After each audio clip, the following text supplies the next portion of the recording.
Today we're going to preview Oklahoma versus Florida Atlantic. That's FAU, what some folks down there are calling the Alabama of Florida, as well as tell you about some official visitors that you can look for at this game, and all that's coming up after the bumper. What do you mean you don't subscribe to my son's YouTube channel? Mama, no! Just snap the damn ball, RJ. What's up, kid folk? It's RJ Young. I am not on a step mill. Consider hitting the like and subscribe button because I upload a video every single day. It's always OU related, college football related, sports related. We have a good time. So today, we're going to talk about Oklahoma versus Florida Atlantic. We're going to talk about the offense, we're going to talk about the defense. We're going to talk about some official visitors. We're going to talk about some things that I'm into. But once again, this is only the second time that I've moved the microphone closer to my face. So if you like it, let me know about it in the comments below. If you don't like it, tell me why. Because so far, so good. I'm enjoying it. The audio quality sounds pretty good. And it continues to raise the production of the videos and get the channel to the professional level that we want to get it to. From a production standpoint, you can see that with the overlays. You can see that with the stickers, which you guys call the cardboard cutouts that I like editing into the videos. And now, since I've decided to move the microphone closer to my face, you can see it in the quality. And this is because of Super Chat when we do the live streams. It's also because of Patreon, which is a really big help in getting better audio equipment. If you just go back to videos in September of last year, you can see I'm using my iPhone to record many of these. And over time, with your help, we have raised the level of production. Folks come to me all the time going, hey, is there an RJ for other teams? I don't know, because I'm pretty much on my channel, responding to comments, letting folks know that I read them and that they make an impact on me. But I know that this channel is the way that it is, in large part because of you. And I want you to know that. So now let's jump into the preview. And the first thing we're going to talk about is Oklahoma's offense. Sooners fans know the weapons. Kyler Murray, Rodney Anderson, the Preacher Man, Hollywood, CD, Calcaterra, and I'm sure there's going to be some newcomers that make an impact. Michael Jones could be in the mix. Nick Basquin could be in the mix. Oklahoma has offensive weapons, but Oklahoma, at least since Lincoln Riley has been here, has not suffered for offensive weapons. The offense is going to score points and score a lot of them. But the most interesting thing about Oklahoma's game versus Florida Atlantic is this is going to be our first opportunity to see what the offense looks like with Kyler Murray at QB1. And I, for one, am really, really excited to see what a Kyler Murray-Riley offense looks like. Because does it involve more run like we think it will? Does it have more run-pass option plays that seem to fit Kyler Murray's play style? And for those of you who need to know what run-pass option or RPO means, I'm going to give you a definition that I have taken from Kansas City offensive tackle Mitchell Schwartz, who put it in a tweet, and I thought it was perfect and I thought it was simple, and now I'm going to tell it to you. An RPO, or a run-pass option, is a called run play with a pass option. It can be a defensive end or a linebacker or just a specific alignment that the quarterback is looking for which he will decide whether to run the ball or throw the ball. But the offensive line blocks the entire way for the whole play, while the quarterback makes the decision pre or post snap, depending on which variation of the RPO is called, to run it or throw it.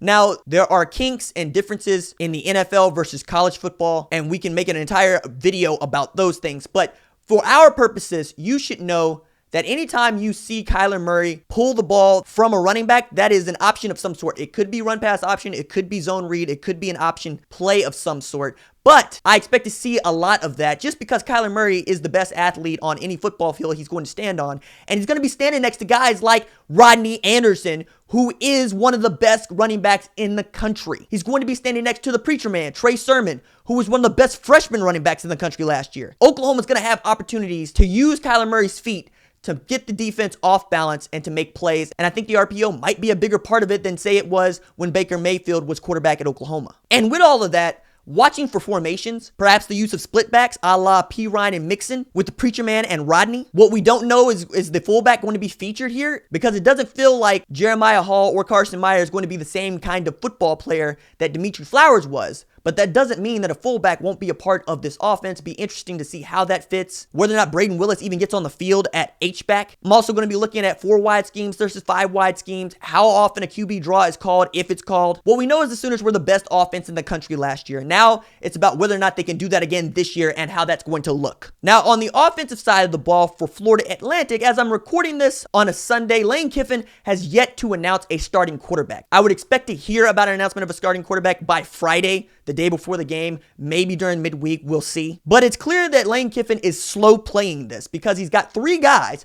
who can play quarterback for his Owls this season. One of them is former Florida State quarterback DeAndre Johnson, also of Last Chance U fame, who is a dual threat quarterback who can play.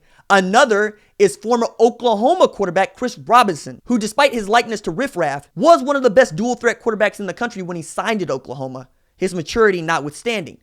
So between those 2 guys, Lane Kiffin already has a quarterback with the physical tools to play for him. It's about whether or not he thinks that guy is the best starter. And now he's got another one to throw in the mix of late, Rafe Peavy, who transferred from Southern Methodist to Florida Atlantic. And I think he's trying to give all 3 of those guys an opportunity to win the job before naming one of them the starter. But just because he named one the starter, it's kind of like Kyler Murray and Austin Kendall, doesn't mean that guy's going to make it through the entire year as the starting quarterback. But no matter who gets the job at Florida Atlantic as quarterback, I expect the offense to be the Devin Singletary show. And you know what?